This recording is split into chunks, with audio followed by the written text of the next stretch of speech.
आप सभी को जय स्वामीनारायण। तो आज की वीडियो जो है वो मेरी छोटी सी द्वारिका की जो ट्रिप है उसके रिलेटेड है। तो सबसे पहले तो ये तब की वीडियो है 19 मार्च की, जब आप लोगों को पता होगा कि सौराष्ट्र और कच्छ में काफ़ी तूफ़ानी एटमॉस्फेयर हो गया था और कई कई जगहों पर तो ज़ोरों की बारिश भी हुई थी। तो सबसे पहले तो मैं यहाँ पर जा रही हूँ कच्छ से राजकोट अपनी मम्मी के घर, क्योंकि मैं, मेरी मम्मी और मेरी सिस्टर, हम तीनों जाने वाले हैं द्वारिका के लिए।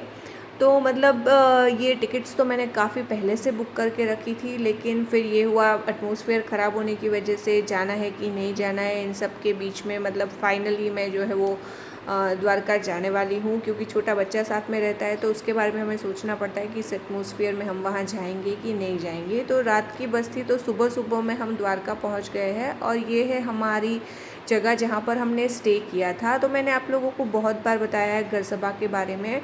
तो वो जो गुरु है हमारे, एक तो उनकी कथा है यहाँ पर और दूसरा जो है वो भगवान द्वारकाधीश के दर्शन भी करने हैं। तो ये दो रीज़न है जिसकी वजह से हम द्वारका आए हुए हैं। तो सुबह का टाइम फ्री रहता है क्योंकि कथा का सेशन जो है वो दोपहर का रहता है। तो ये द्वारिका का स्वामीनारायण टेम्पल है, तो सबसे पहले हम वहाँ दर्शन करने के लिए गए और वहाँ दर्शन करने के बाद स्वामीनारायण मंदिर की तरफ से ध्वजा चढ़ाने जाना था हमें द्वारकाधीश मंदिर में। तो इसीलिए हमें द्वारकाधीश मंदिर के भी दर्शन हो जाने वाले थे, दो काम एक साथ हो जाने वाले थे। तो ये स्वामीनारायण मंदिर के अंदर जो भगवान घनश्याम महाराज है, उसके बाद आप देख सकते हैं कि यहाँ पर ध्वजा की पूजा हो रही है, क्योंकि ये ध्वजा हमें लेके जानी है द्वारकाधीश मंदिर के लिए।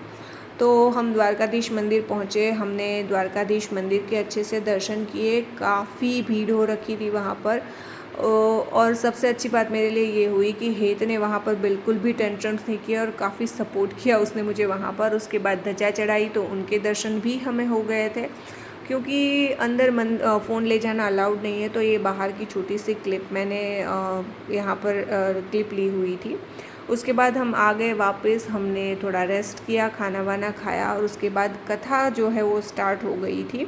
कथा का सेशन 3:30 से 6:30 बजे का था। तो ये कथा का पहला सेशन है और आप देख सकते हैं अभी भी मिट्टी काफ़ी गीली है और मतलब ये काफ़ी सब ख़राब हो रखा है, लेकिन सब ने काफ़ी मेहनत की। और जब हमें पता ही है कि जब इतने बड़े आयोजन के तले कथा होती है तो वहाँ पर भगवान साक्षात होते हैं और मतलब इसीलिए ये सारी चीज़ें इतनी अच्छे से हो पाई।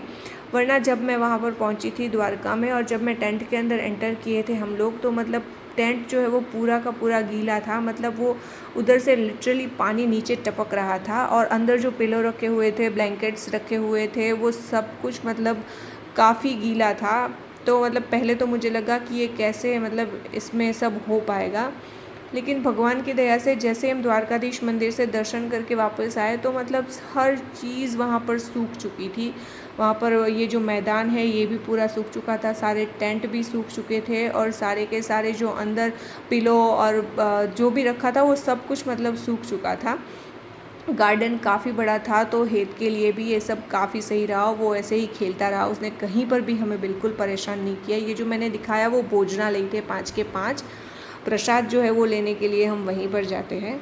उसके बाद ये रात का सेशन है, यानी कि घर सभा के टाइम का 9 से 10:30 बजे तक का सेशन। तो ये पूरा का पूरा आप देख सकते हैं सभा मंडप है, वहाँ से जहाँ मैंने आपको दिखाया शुरू से लेके ये एंड तक जो है वो पूरा सभा मंडप जाता है। लेकिन क्योंकि ये एटमॉस्फेयर इतना ख़राब हो गया था तो यहाँ पर काफ़ी कम लोग आए हुए थे, वरना अगर आप देखें तो ये पूरा सभा मंडप भरा हुआ है होता है और लोग मतलब बाहर बाहर तक खड़े हुए होते हैं।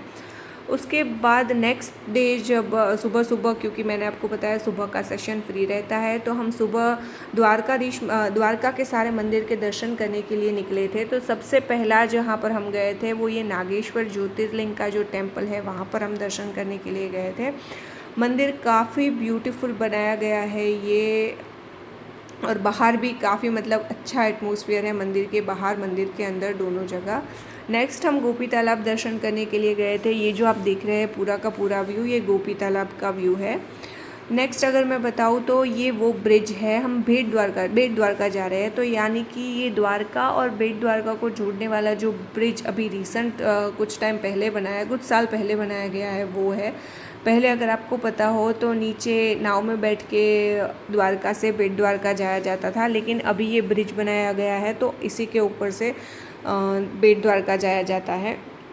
ब्रिज जो है वो काफ़ी लंबा और काफ़ी ब्यूटीफुल सा ब्रिज बनाया है। अगर काफ़ी सारे लोग वहाँ पर रुके थे, सेल्फीज़ क्लिक करवा रहे थे, फ़ोटो क्लिक करवा रहे थे। और मैं अपने प्लान की बात करूँ तो मतलब मैंने द्वारका की टिकट जो बुक करवा के रखी थी 1 महीने पहले, वो इस वेदर की वजह से कैंसिल भी करवा दी थी। लेकिन फिर मन हुआ कि कोई बात नहीं, अभी तो वेदर सही हो चुका है तो चलते हैं। तो फिर वापस से मैंने टिकट्स रीबुक करवाई और हम जो है वो फाइनली द्वारका पहुँच गए। नेक्स्ट हम गए थे हनुमान जी के टेम्पल। पश्चिम का जो है वो लास्ट ये वाला टेम्पल है, इसके बाद पाकिस्तान की बॉर्डर स्टार्ट हो जाती है। यहाँ पर हनुमान जी और उनके बेटे का मंदिर है। रिटर्न में हम यहाँ पर रुके थे फ़ोटोज़ क्लिक करवाने के लिए। आप देख सकते हैं ब्रिज का व्यू जो है वो काफ़ी ब्यूटीफुल है। बीच में से भी काफ़ी इसका सही व्यू आता है। और अगर हम आस-पास देखें तो पूरी साइड समंदर है और वो काफ़ी देखने लायक है, काफ़ी मतलब बहुत ब्यूटीफुल दिखता है दोनों साइड जो समंदर है वो। नेक्स्ट हम आए थे शिवराजपुर बीच। ये बीच काफ़ी सही है और यहाँ पर काफ़ी सारे वाटर स्पोर्ट्स भी आप कर सकते हैं, लेकिन हमारे पास टाइम ही नहीं था तो हम थोड़ी देर के लिए यहाँ पर रुके और फिर वहाँ से हम निकल गए। हम रुक्मणी टेम्पल गए थे इसके बाद, जिसकी वीडियो लेना मैं भूल गई। उसके बाद हम वापस आ गए। हमने कथा का जो दोपहर का सेशन था वो अटेंड किया, लेकिन रात का सेशन हमने अटेंड नहीं किया क्योंकि रात को 11 बजे की हमारी बस थी। तो ये रही हमारी छोटी सी Dwarka trip. Hope you like it. Bye bye.